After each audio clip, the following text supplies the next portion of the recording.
sebi da se zažaljevaš.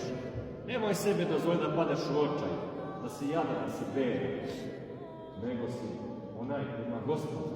Kako čovjek koji ima Gospoda može da bude jadan i bed? Taj čovjek ne postoji. Čovjek koji ima Gospoda, taj ima sve. Da to ima i Gospoda. I nemojte poremetiti neke situacije, iskušenja, razne koje postoje i koje naleću i nailaze. Nego budi blagosloven u ljubav. Ljubav daj, ljubav će ti se vratiti. Prošlost ostavi, a misli danas i sutra.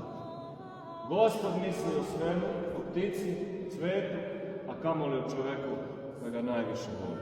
Zato uzdaj se u Gospoda, jer jedino uzdanje je u Gospoda.